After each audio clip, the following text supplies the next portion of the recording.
orangnya suka ngopi, ya tidak masalah, asalkan dilakukan dengan mempertahankan prinsip-prinsip kesehatannya.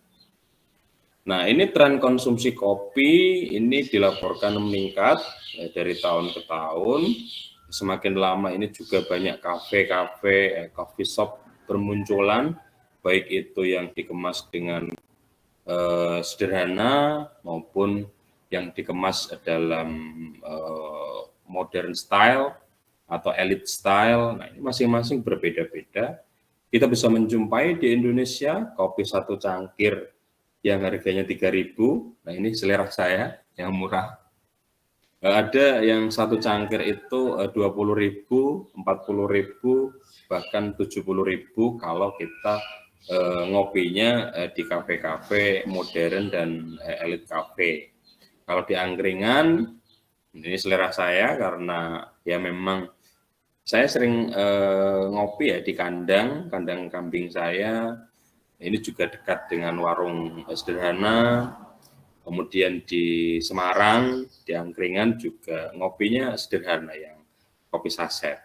Tapi beberapa kali juga pada saat ada meeting-meeting tertentu, nah kita menikmati kopi-kopi yang dijual di modern cafe ya, yang harganya memang jauh berbeda. Nah, memang perbedaan harga ini bisa disebabkan karena memang varietas atau jenis penyajian kopi yang berbeda, ataupun memang dari manajemen dan service room-nya yang berbeda.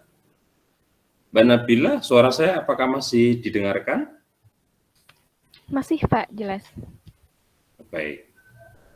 Nah, ini meningkat. Saya sambil bercerita secara pangsa pasar ya. Jadi teman-teman nanti yang di Gizi kalau tertarik untuk menekuni bidang ini sebenarnya masih cukup terbuka ya, karena memang tren konsumsi di Indonesia ini tentang kopi ini sangat tinggi ya. Jadi beberapa teman-teman saya baik itu dari kalangan entrepreneur, dari kalangan olahragawan, atau dari kalangan akademisi, dari kalangan masyarakat, mulai jenis pekerjaan tertentu, ini hampir semuanya suka ngopi, terutama yang pria. Tapi wanita pun tidak menampik kemungkinan dia juga suka akan kopi. Biasanya untuk wanita mereka lebih menyukai kopi-kopi yang soft, ya, yang lebih ringan. Kemudian yang pria ini biasanya lebih menyukai yang berat ya, yang memiliki kafein yang relatif tinggi. Nanti apa itu kafein kita diskusikan. Jadi tren ini konsumsi ini diiringi dengan produksi. Jadi produksi kopi di Indonesia ini sangat luas, sangat besar, potensinya masih bisa dikembangkan. Nah, teman-teman nanti baik itu teman-teman mahasiswa atau di masyarakat ini yang ingin berkecimpung di dunia kopi, mulai dari hulu pertanian, kemudian rantai proses produksinya sampai ke arah hilir di coffee shop atau kafe. Nah, di situ masih terbuka luas kesempatan untuk bisnis di sana. Silakan nanti yang suka ngopi, ya monggo silakan ditekuni dan digunakan sebagai style yang juga menghasilkan. Nah, ini jenis kopi menurut varietas.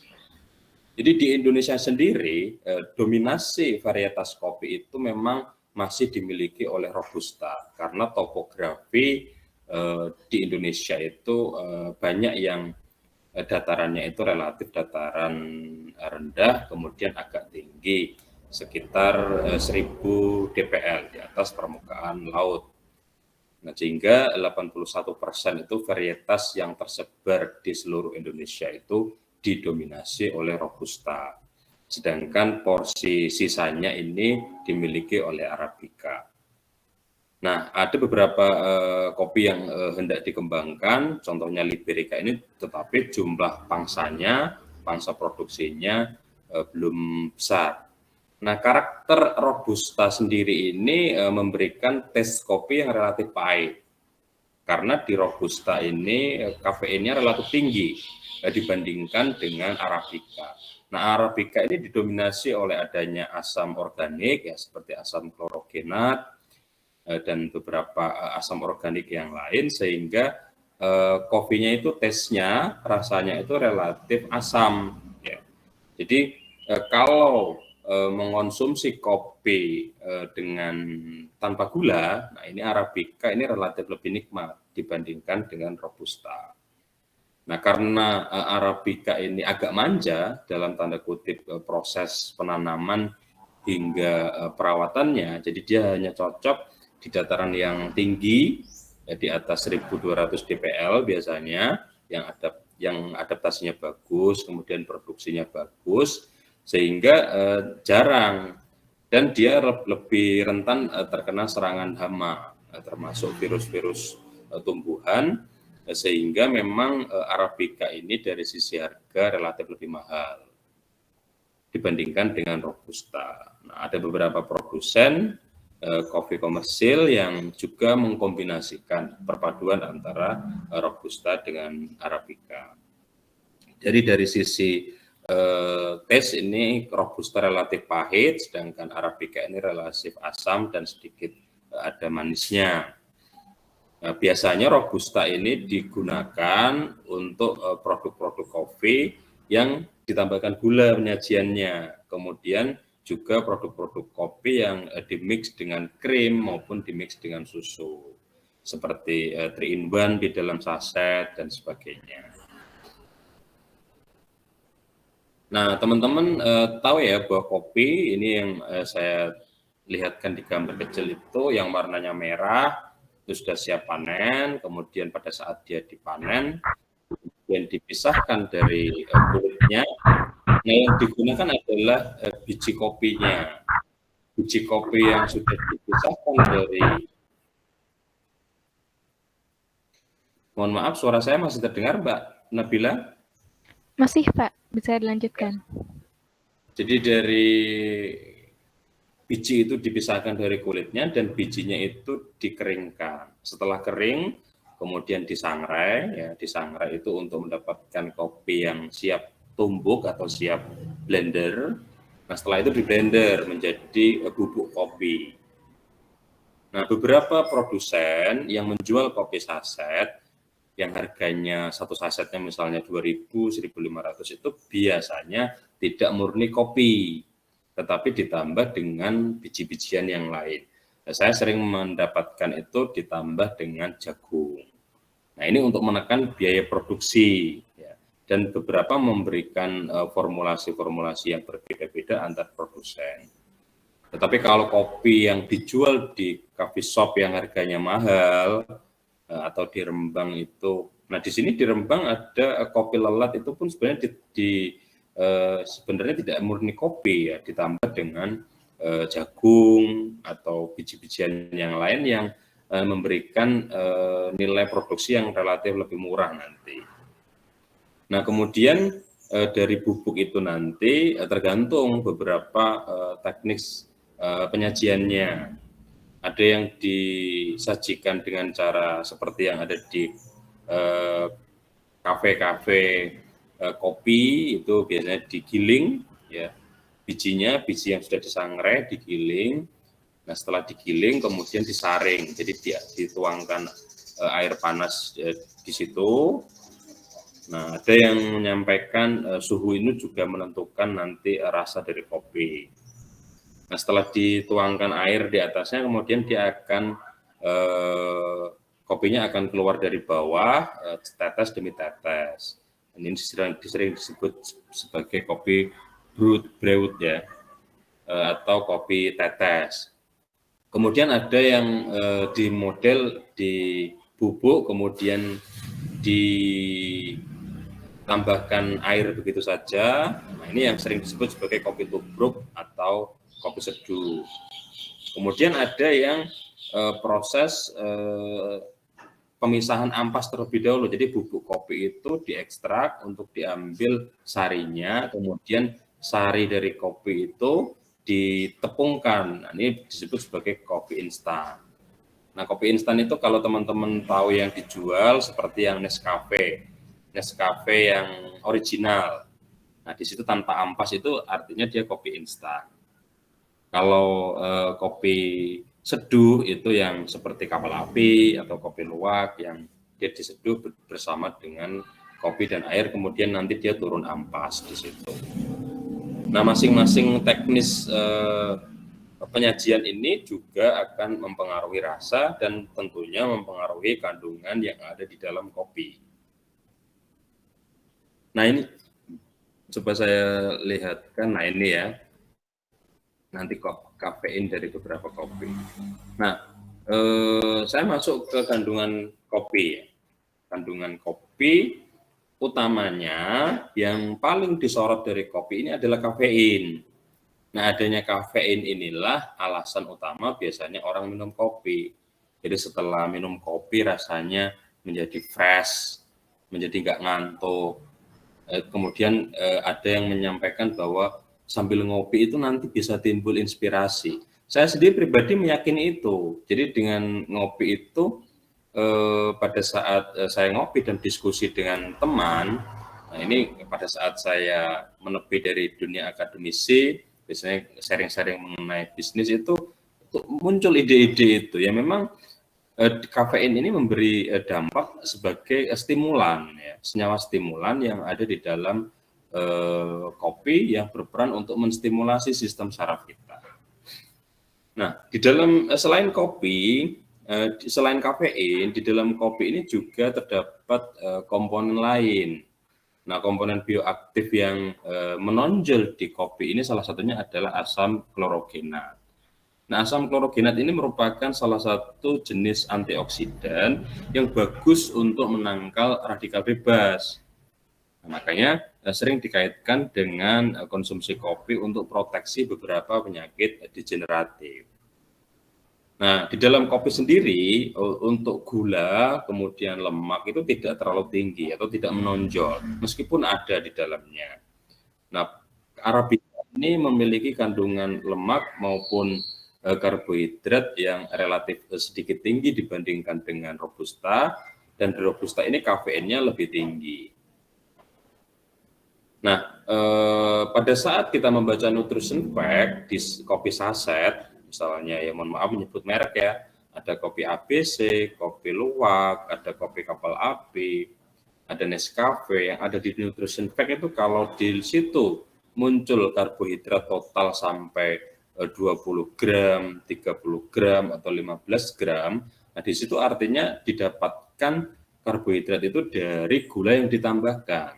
Karena biasanya dalam satu saset itu di situ ada mix ya, kopi dengan gula. Nah, jadi kalau dari sisi kopi murni di situ tidak terdapat terdapat gizi makro, tetapi kontennya itu sangat kecil. Memang orang minum kopi itu nggak ingin mendapatkan manfaat dari gizi makronya, tetapi dari kafein dan asam organik yang ada di dalamnya itu. Nah, selain pada kopi, ini sebenarnya juga terdapat pada teh, kemudian pada coklat, pada minuman-minuman berkarbonasi, dan minuman-minuman yang mengandung energi. Tapi yang original memang dari kopi, teh, dan coklat yang paling sering dikonsumsi di Indonesia. Dan porsi kopi ini kafeinnya memang relatif lebih tinggi dibandingkan yang lain. Nah, pada saat kafein masuk ke dalam tubuh kita, dia bisa berperan sebagai neurostimulan atau mampu menstimulasi sistem syaraf untuk siaga. Jadi dia menggeser sistem kerja saraf simpatis. Saraf simpatis ini yang digeser sehingga orang lebih fresh, peredaran darah lebih cepat, tekanan darah sedikit naik, dan energi itu seperti seakan-akan muncul ya dengan adanya kafein yang masuk. Nah, efek ini bisa dirasakan sekitar 15 sampai 30 menit pada saat setelah kita minum kopi. Dan efek ini juga berbeda-beda antar individu. Ada yang setelah minum kopi langsung terasa fresh-nya, ada yang minum kopi kemudian tidak terasa apa-apa, karena masing-masing individu ini akan beradaptasi dengan cara yang berbeda terhadap masuknya kafein. Nah, kemudian berapa lama si kafein efeknya ini bertahan, ya ini juga bervariasi antar individu. Nah, ini biasanya tergantung usia, berat badan, dan kondisi fisiologis. Nah, usia yang relatif tua, ini biasanya responnya lebih cepat hilang dibandingkan dengan yang masih muda. Kemudian orang dengan berat badan yang lebih besar biasanya membutuhkan dosis kafein yang lebih besar untuk mendapatkan efek. Tapi ini juga tergantung pada kondisi fisiologis seseorang. Karena ada orang yang setelah minum kopi jadi nggak bisa tidur. Ada orang yang setelah minum kopi ya tidur saja, oke-oke saja. Ini tidak masalah. Jadi memang variasi antar individu itu ada terhadap kafein. Nah, beberapa studi ini melaporkan bahwa kafein ini memberikan manfaat untuk kesehatan. Nah, yang pertama terkait dengan banyaknya berkembang masalah diabetes. Nah, diabetes ini biasanya di Indonesia itu munculnya adalah diabetes tipe 2 yang akibat resistensi insulin, di mana sensitivitas insulin yang diproduksi oleh pankreas itu menurun sensitivitasnya. Nah, beberapa studi melaporkan dengan konsumsi 2 sampai 4 cangkir kopi per hari itu sensitivitas insulinnya ini meningkat. Catatannya adalah kopinya dikonsumsi tanpa gula. Nah, kalau dikonsumsi dengan gula ya justru malah memperburuk keadaan diabetes. Jadi jangan disalahartikan, bermanfaat tapi kalau tanpa gula. Kemudian ini yang sudah banyak dibuktikan juga, ini juga saya sampaikan pada saat saya menyampaikan materi terkait gizi dan olahraga ya. Jadi kafein ini juga akan berperan di dalam meningkatkan laju metabolisme lemak. Jadi dengan adanya kafein maka laju pemecahan asam lemak menjadi energi menjadi ATP atau sering disebut sebagai beta oksidasi itu lajunya menjadi lebih cepat. Nah, sehingga ATP yang dihasilkan menjadi lebih banyak dan memberi energi yang cukup banyak pada dibandingkan dengan yang tidak mengkonsumsi. Lagi-lagi ini sangat tergantung pada respon individu. Jadi masing-masing individu mendapatkan respon yang berbeda terhadap asupan kafein. Tetapi secara umum memang kafein ini mampu meningkatkan penggunaan lemak sebagai sumber energi. Maka kadang-kadang juga dikombinasikan dengan diet penurunan berat badan. Tapi catatannya itu konsumsi kopinya adalah tanpa gula. Kalau dengan gula ya justru akan meningkatkan asupan gula dan tidak malah turun berat badannya, akan naik. Kalau sehari sampai 2 sampai 4 cangkir. Misalnya satu cangkir itu kalau kopi, kalau ingin dinikmati sebagai kopi yang rasanya manis, itu gula yang ditambahkan itu tidak cukup 10 gram. Ya, kadang 15 sampai 20 gram. Bayangkan jika konsumsi sehari itu 3 cangkir, berarti ada 60 gram ya, gula yang dikonsumsi. Padahal oleh pedoman gizi seimbang itu yang disarankan itu idealnya itu tidak lebih dari 1 sendok makan ya, sebagai tambahan kepada minuman ya. Itu yang benar-benar bagus. Nah, ini kandungan kafein dari beberapa penyajian yang berbeda tadi yang sudah saya sampaikan itu berbeda juga kandungan kafeinnya. Nah, yang disaring atau dituang kopi ya ditaruh di dalam saringan, kemudian dituangi air dan menetes atau keluar tahap demi tahap itu kandungan kafeinnya lebih tinggi dibandingkan dengan diseduh dan dibiarkan mengendap ampasnya. Kemudian espresso ini kandungan kafeinnya lebih tinggi karena dia diolah dengan penambahan tekanan sehingga kafein yang ada pada bulir biji kopi yang dihancurkan ini bisa larut ke dalam air dengan maksimal. Kemudian kopi instan ini relatif lebih rendah dan ada kopi yang dihilangkan kafeinnya atau disebut sebagai kopi dekafeinasi. biasanya ini harganya relatif mahal. Nah, tetapi yang dijual itu misalnya ada kopi white atau kopi yang ramah dengan lambung, itu biasanya bukan kopi dekafeinasi, tetapi kopi dengan penambahan bubuk kopi sedikit dan diberikan essence atau perasa kopi yang banyak, atau dia ditambah dengan krim atau susu yang lebih banyak, sehingga memang di dalam satu cangkir minuman itu kadar kafeinnya rendah, tetapi bukan karena dekafeinasi. Nah, ini beberapa fakta yang menunjukkan dampak kopi terhadap kesehatan. Tadi manfaat ya, ada terkait sensitivitas insulin, ada kaitannya dengan tadi ya, dengan peningkatan penggunaan lemak sebagai sumber energi, dan dengan apa terkait dengan stimulasi sehingga kita lebih fresh, nggak gampang ngantuk. Nah, ini ada juga efek negatif yang ditimbulkan dari kopi. Yang belum saya tulis di sini adalah kopi ini mampu meningkatkan sekresi asam lambung. Jadi pada orang yang memiliki gastritis atau riwayat gastritis, tidak disarankan minum kopi dalam keadaan lambungnya itu kosong, belum terisi makanan. Kemudian konsumsi kopi dosis besar, ya. Kafeinnya sebenarnya sih ya, tapi saya terjemahkan ke dalam kopi ya sekitar 8 cangkir sehari. Nah, ini bisa beberapa studi melaporkan ada masalah ke kepala, sistem di saraf di kepalanya itu kurang bagus ya, sehingga terasa sakit dan gastrointestinalnya menjadi bermasalah. Tapi kalau konsumsinya berlebihan sampai 8 cangkir. Kemudian ada juga yang orang yang mengalami masalah insomnia atau susah tidur, ini juga tidak disarankan banyak minum kopi.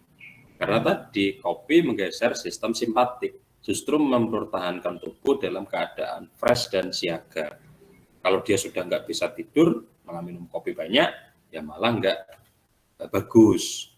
Kemudian pada wanita hamil dan anak-anak, ini juga tidak bagus kalau konsumsinya berlebihan. Beberapa review yang saya telaah, jadi kalau lebih dari 3 cangkir per hari, itu nggak bagus. Tapi kalau hanya dalam porsi 1 sampai maksimal 2 cangkir, baik itu pada ibu hamil dan anak-anak, ini relatif aman, tidak berpengaruh terhadap perkembangan janin.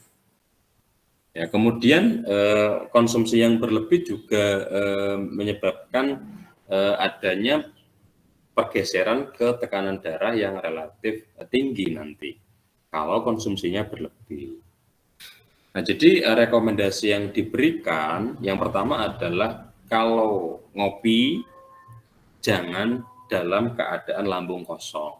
Kalau kopi yang dikonsumsi ini adalah robusta, apalagi espresso, dan dia tanpa adanya campuran bubuk kopi murni, kemudian diseduh atau di brewing, ya, di situ nanti kafeinnya sangat tinggi dan ini akan meningkatkan sintesis asam lambung. Nah, ini nggak bagus. Kalau terus-terusan nanti bisa ke arah gastritis. Kemudian rekomendasi yang kedua adalah kalau bisa konsumsinya tidak sama gula atau kopi pahit, atau diberikan gula sesedikit mungkin sehingga hanya mengurangi rasa pahitnya kalau robusta. Nah, kalau arabica kadang-kadang tanpa gula, kalau menurut saya sudah enak dikonsumsi. Ya, kemudian ada yang menyampaikan ya kalau nggak tanpa gula ya pakai pemanis non kalori, misalnya pakai sukralos atau aspartam. Ya, biasanya ada produk-produk tertentu yang menawarkan pemanis rendah kalori itu. Nah, kalau beberapa yang saya telaah, jadi kalau bisa ya kalau memang pengen nggak tanpa gula saja. Nah, kalau memang pengen pakai artificial non kalori itu ya digunakan, tapi jangan sering-sering. Karena studi jangka panjangnya itu belum memberikan kesimpulan yang benar-benar aman. Ya. Ada yang kalau dia banyak mengkonsumsi itu dilaporkan justru tidak bagus untuk kesehatan. Nah, jadi konsumsi kopi ini idealnya memang tidak lebih dari 3 cangkir per hari untuk kopi biasa tadi yang diseduh atau di brewing. Jadi kalau konsumsinya lebih dari 3 cangkir per hari itu kurang direkomendasikan. Nah, kalau nggak ngopi ya nggak apa-apa. Nggak ngopi itu bukan seperti kita kekurangan vitamin C misalnya, bukan seperti itu. Ya ini terkait dengan kesukaan. Kalau orangnya yang suka ngopi, ya monggo. Tetapi ngopinya jangan banyak-banyak, ya 2 atau mentok maksimal 3 cangkir per hari, dan kalau bisa tanpa gula, dan jangan dikonsumsi dalam keadaan lambung kosong. Terlebih kopi yang berat tadi, robusta, murni, apalagi espresso. Nah, mungkin dari saya cukup itu yang bisa saya sharing. Jika ada hal yang perlu didiskusikan, monggo. Saya kembalikan kepada Mbak Nabila sebagai moderator. Oke, terima kasih Pak Angga atas penyampaian materinya. Baik teman-teman, itu tadi penyampaian materi tentang kopi yang udah disampaikan oleh Pak Angga. Untuk itu langsung saja kita masuk ke sesi tanya jawab. Apabila ada teman-teman yang ingin bertanya, boleh langsung on mic aja. Adakah teman-teman yang ingin bertanya? Lewat samping.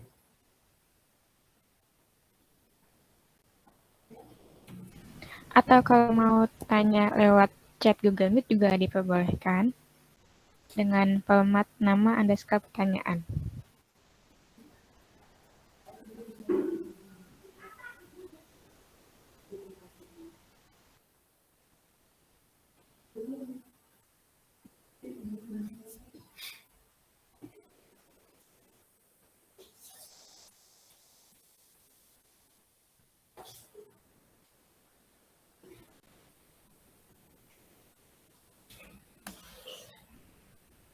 Izin bertanya, Pak. Permisi, izin bertanya. Ya. Boleh, Kak Ainun, silahkan langsung bertanya aja. Tadi kan kopi yang baik itu 1-2 gelas per hari. Jika itu kopi robusta atau yang tidak dengan gula, bagaimana jika kopi-kopi yang di kafe, Pak? Contohnya kopi-kopi yang dicampur dengan creamer atau kopi-kopi seperti yang dicampur dengan boba. Mungkin itu, Pak. Terima kasih, Pak. Oke, terima kasih atas pertanyaannya Kak Ainun. Mungkin bisa langsung dijawab aja, Pak. Ya. Ya, suara saya terdengar? Iya, Pak, jelas terdengar. Ya, tadi rekomendasinya 2-3 kali ya, maksimal ya, dalam 1 hari ya. Nah, kemudian bagaimana jika dicampur dengan krim atau dicampur dengan boba? Ya, ini logikanya pasti kalau dicampur dengan boba atau kalau dengan dan dengan creamer pasti ada dengan penambahan gula. Doyan nggak kopi dengan boba tapi tanpa gula? Doyan nggak kira-kira? Siapa yang tanya tadi? Ainun. Mbak Ainun mana Mbak Ainun? Iya, Pak. Kalau kopi tanpa gula dicampur boba, kira-kira doyan enggak? Enggak, Pak. Lah iya, kayak jamu jadinya ya. Iya, Pak. Nah, artinya jelas ya bahwa dengan penambahan itu justru nanti malah nggak boleh banyak-banyak ya, dibatasi. Karena gulanya itu sebenarnya yang problem. Gitu. Kalau dari kafeinnya ya tadi, kisaran 2-3 kali sehari. Kalau dari gulanya ya tergantung yang ditambahkan pada produk itu nanti banyak gulanya apa enggak. Saya rasa banyak ya. saya praktekkan itu kalau 1 kali sajian itu nggak cukup dengan 1 sendok. Paling enggak di 2 sendok itu 1 sajian minimal untuk mendapatkan kenikmatan boba itu, boba kopi. Gitu ya Mbak Ainun ya? Iya, baik. Terima kasih, Pak. Ya, sama-sama. Oke. Mungkin ada lagi yang ingin bertanya dari on mic. Mungkin teman lain ada yang ingin bertanya ya lewat on mic langsung, diperbolehkan.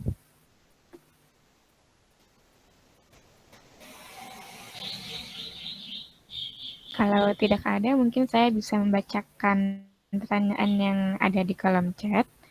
Ada pertanyaan dari Kak Sisil nih. Apakah benar kafein dapat menimbulkan gejala kecemasan? Mungkin bisa langsung dijawab, Pak. Oke. Apakah benar kafein dapat menimbulkan gejala kecemasan? Kecemasan ya. Nah, beberapa review yang saya baca ya. Jadi untuk kafein ini dampaknya itu lebih ke arah stimulan ke saraf simpatik. Artinya tubuh dikondisikan dalam keadaan siaga. Nah, kondisi siaga ini akan menggerakkan sistem kardiovaskular dan kardiorespirasi sedikit lebih cepat.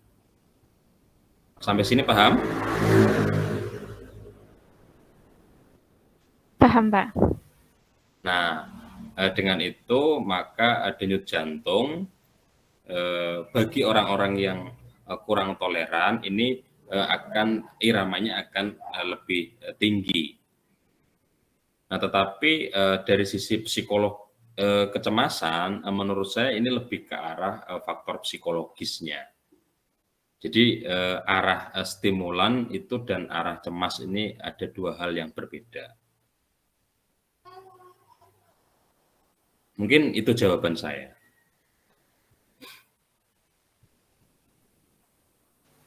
Oke, baik Pak. Bagaimana Kak Sisil, apakah bisa diterima jawabannya? Atau minum kopinya pas sambil nunggu debt collector, jadi cemas dia.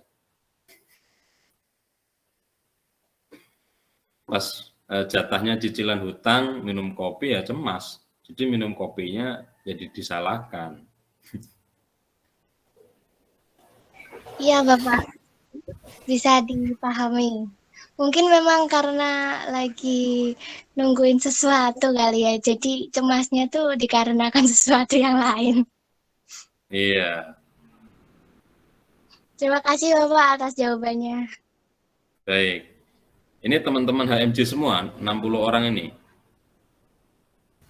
Enggak, Pak. Ada yang dari mahasiswa biasa juga.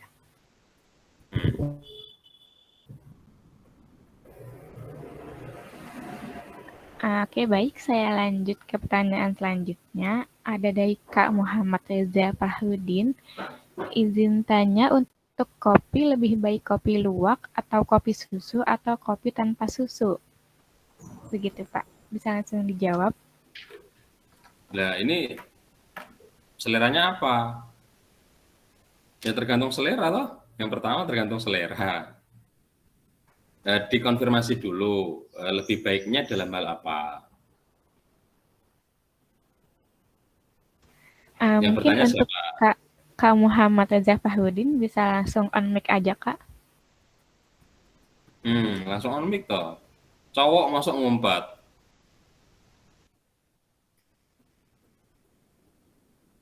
Oh, lagi di jalan.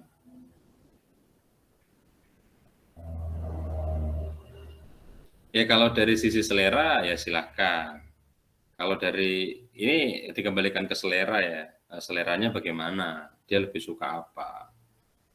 Kemudian kalau ingin mendapatkan kesehatan, nah kesehatan ini juga perlu ditanya lagi, kesehatan dalam aspek apa? Kalau ingin mendapatkan manfaat kafein berlebih, ya kopinya yang tanpa campuran, original. Tapi kalau selain kafein ingin mendapatkan kalsium, ya ditambahkan susu. Kalau ingin mendapatkan nuansa cita rasa yang berbeda, ya silahkan ditambah lemak atau krim atau tambahan lain. Yang perlu dilihat itu tadi, tergantung dari sisi mana ingin mendapatkan manfaat apa. Apakah kafeinnya, apakah dari sisi rasa selera, atau dari sisi kandungan gizi yang lain. Kalau ingin mendapatkan yang lebih lengkap, ya lebih banyak campuran. Kopi dicampur susu, campur krim, campur boba, campur rengginang, ya lebih bagus.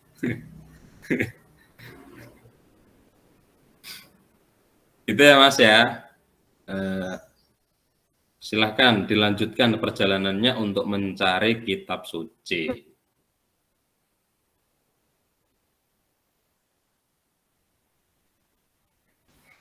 Oke, baik. Kita langsung lanjut ke pertanyaan selanjutnya aja. Ini ada dari Kak Ashifa Nanda Fadila. Terdapat beberapa kopi yang menyebabkan rasa kembung, tapi ada salah satu brand yang menjanjikan kopi itu tanpa rasa kembung. Sebenarnya kandungan dalam kopi apa yang dapat menyebabkan kembung, Pak? Dan mungkin ada cara menikmati kopi tanpa rasa kembung. Terima kasih, Pak. Mungkin bisa langsung dijawab, Pak.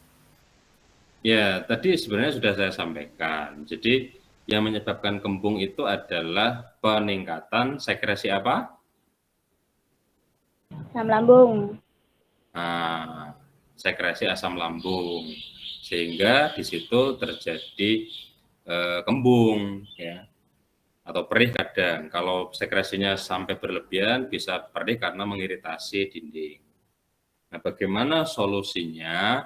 Ya tadi salah satu alternatifnya konsumsi kopi pada saat perutnya tidak kosong, jadi setelah makan, ya, atau enggak dalam keadaan lapar ya. Kalau lapar berarti kan perutnya kosong. Nah, jadi ada isinya baru minum kopi, atau minum kopi sambil makan cemilan. Nah, ini biasanya membantu. Kemudian cemilannya jangan yang ringan ya, misalnya taro, ciki itu enggak ngefek.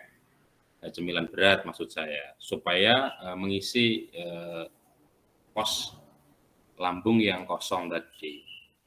Kemudian ada produk brand tertentu yang mengklaim enggak kembung, ya berarti kopinya dekafein atau memang bubuk kopi yang ditambahkan itu sedikit. Terus kok masih terasa kopi? Ya sekarang kan flavor atau essence itu kan teknologinya canggih. Tanpa ada bahan kopi sama sekali itu bisa memberi cita rasa kopi. Coba teman-teman misalnya permen melon, itu rasanya kayak melon kan, tetapi itu belum tentu dari sari melon. Biasanya ditambahkan essence atau flavor yang mirip dengan itu. Ya sama halnya dengan produsen kopi tadi. Bisa dekafein, bisa penambahan kopinya sedikit dan ditambah bahan lain yang banyak. Kemudian ditambah essence atau flavor sehingga tetap ada rasa kopi tapi nggak ada kafeinnya atau kafeinnya rendah.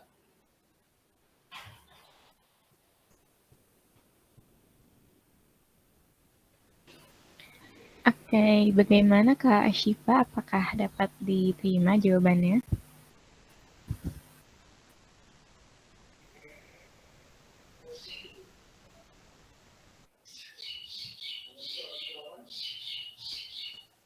Mungkin kita bisa langsung lanjut aja. Ini saya persilakan lagi jika ada yang ingin bertanya dari ya, aku mau izin tanya dong. Iya boleh. Jadi izin bertanya ya Pak. Jadi misal kita mengkonsumsi kopi itu bersamaan dengan jadi misal kita mengkonsumsi kopi itu bersamaan dengan habis makan gitu Pak. Jadi habis makan itu minum es kopi. Nah itu kira-kira kan ada yang bilang kalau mengkonsumsi kopi setelah makan itu bisa menyebabkan terganggunya penyerapan zat besi. Nanti akhirnya dampaknya jadi anemia. Itu benar atau enggak Pak? Terima kasih.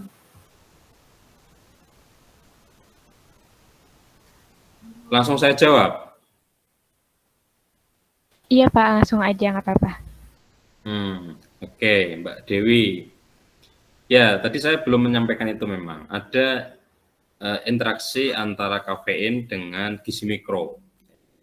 Ini dampaknya mirip seperti tanin ya, dan adanya asam ya, klorogenat tadi atau komponen lain di dalam kopi itu menurunkan efisiensi penyerapan dari besi, tetapi yang non hem.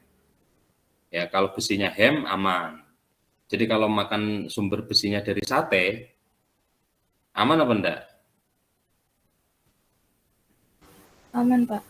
Aman ya, karena dia dalam bentuk hem. Tapi kalau dari sayur bayam, kemudian minumnya es kopi ya kurang bagus.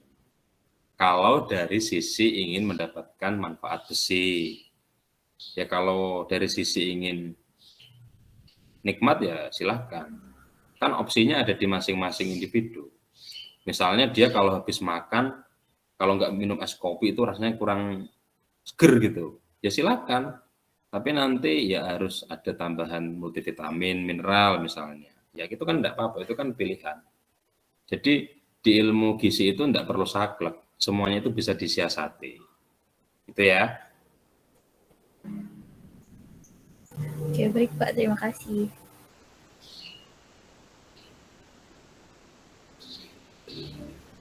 Baik, terima kasih Kak Dewi Kemuning sudah bertanya. Apakah ada yang ingin bertanya lagi via on mic? Bisa langsung on mic aja.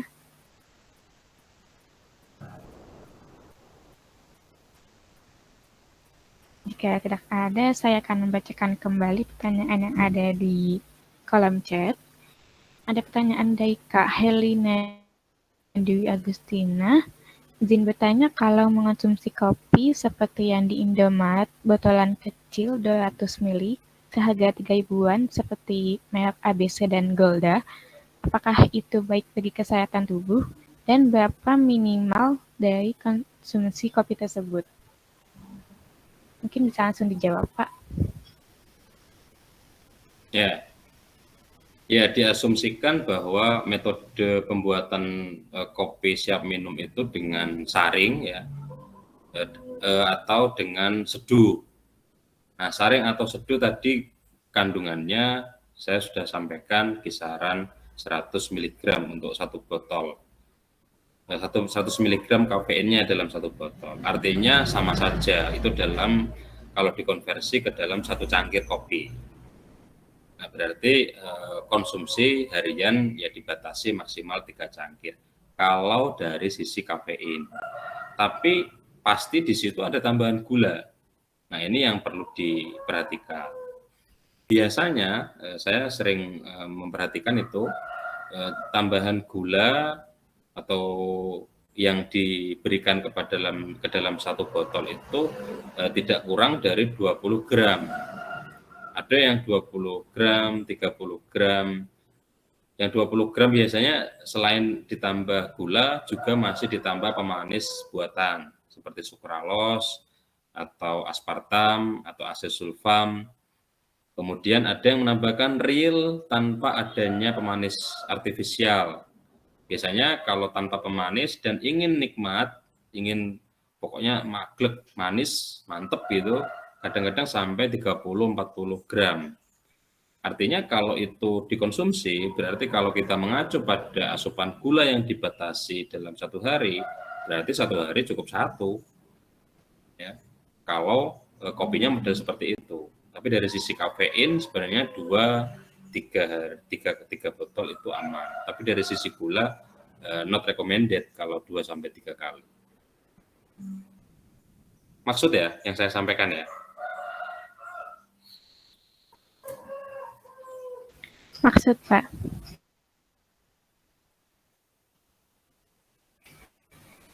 Ya. Oke. Mungkin kita langsung lanjut lagi ke pertanyaan selanjutnya.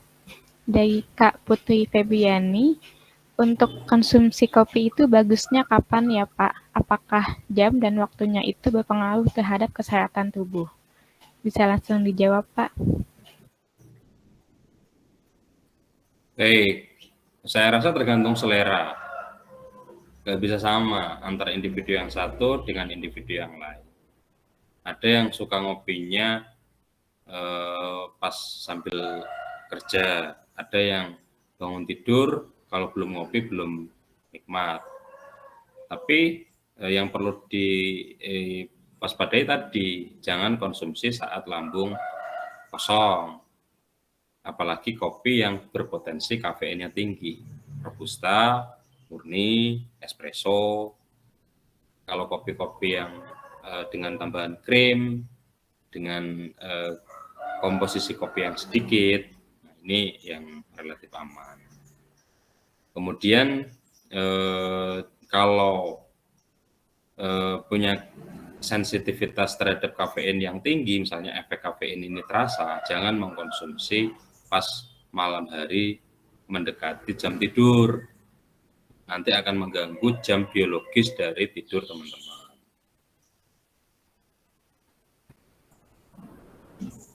Itu aja sih menurut saya.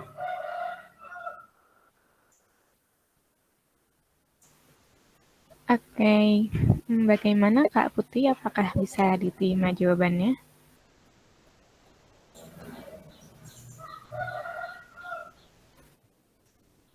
Ini jawabannya kalau nggak diterima gimana? Saya di sidang kayak sidang paripurna gitu atau gimana?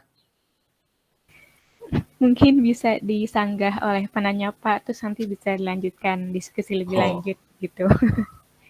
Kayak sidang pertanggungjawaban antara eksekutif dan legislatif gitu loh, kan ngeri jadinya.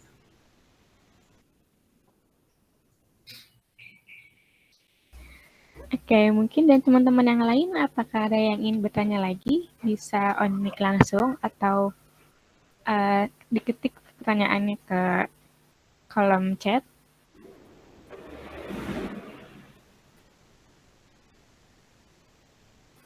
Adakah yang ingin bertanya lagi via on mic? Bisa langsung on mic aja.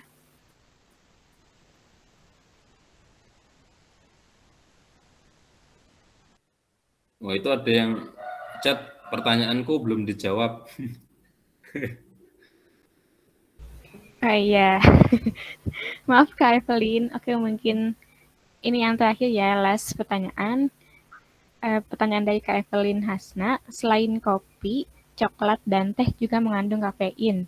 Nah, apakah kafein dari teh dan coklat juga dapat meningkatkan sintesis asam lambung seperti kafein pada kopi? Mungkin bisa langsung dijawab, Pak. Oke. Kalau dari misalnya kafein dari masing-masing produk itu diekstrak, semuanya bisa. Yang menjadi tidak terjadi sekresi asam lambung yang berlebih itu kan karena kadar kafeinnya tidak sebanyak di kopi. Ya, jadi teh itu ada kafeinnya, tetapi teh itu lebih dikuasai oleh komponen tanin. Kemudian di coklat itu ada bromin. Ya, jadi dampak dari kafein yang ditimbulkan dari konsumsi teh dan coklat itu tidak banyak terasa karena memang kadar per satu kali sajian itu tidak sama dengan yang ada pada kopi. Gitu.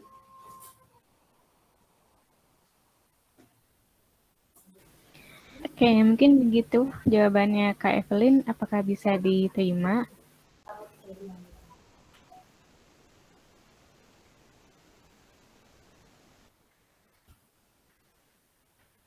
Oke.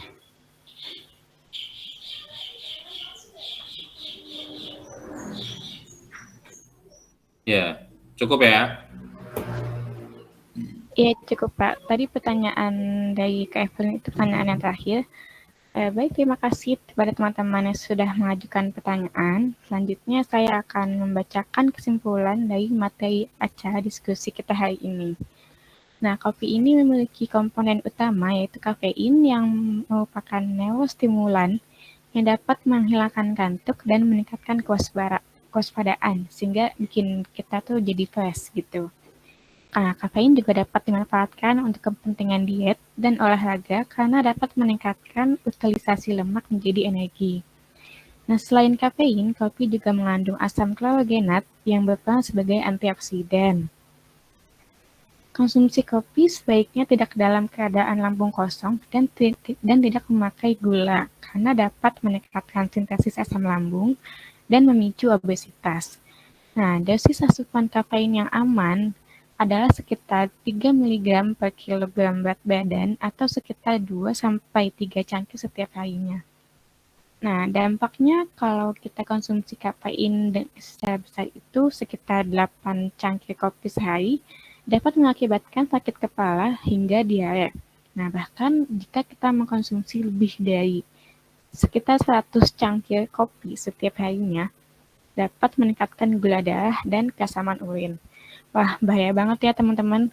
Yuk, mungkin dari teman-teman yang konsumsi kopinya masih kelebihan dosis nih, bisa mulai dikurangin ya, untuk kebaikan tubuh kita juga. Boleh tetap ngopi setiap harinya, asalkan sesuai anjuran dosis. Nah, berhubung pertanyaan dari teman-teman semua telah terjawab, dan juga waktu yang terbatas, maaf apabila ada pertanyaan dari teman-teman yang belum bisa kejawab.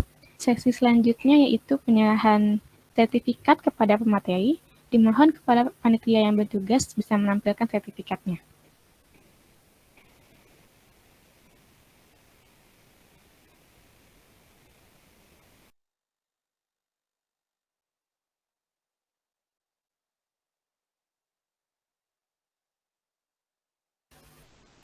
Oke, terima kasih kepada Pak Angga telah bersedia meluangkan waktunya untuk sharing dan diskusi dengan kami ya Pak. Mungkin bisa didokumentasi dulu. Dimohon kepada panitia yang bertugas bisa diambil dokumentasinya. Mungkin saya bantu pandu. 1, 2, 3. 1, 2, 3. Oke, terima kasih Pak. Nah, sebelum menutup sesi ini, sebelum menutup sesi ini, mungkin dari Pak Angga boleh nih Pak menyampaikan sedikit closing statement-nya. Kepada Pak Angga, dipersilahkan Pak. Ya. Yang tidak suka kopi, tidak apa-apa. Yang suka ngopi, monggo ngopi dengan memahami prinsip-prinsip yang sehat. Itu saja. Sudah Pak, gitu aja. Ya. Oke. Baik, selanjutnya adalah sesi foto bersama dengan pemateri. Diharapkan kepada seluruh peserta bisa on kamera ya teman-teman. Ayo on cam yuk.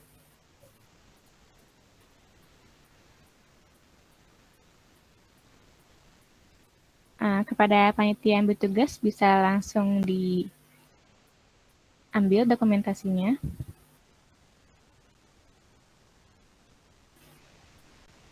Yuk, yang masih mau on cam masih ditunggu.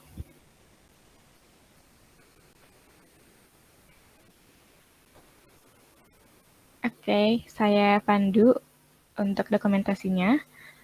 1, 2, 3. 1, 2, 3. Oke, sekali lagi. 1, 2, 3. Oke. Terima kasih teman-teman yang sudah berkesempatan hadir di acara diskusi kali ini.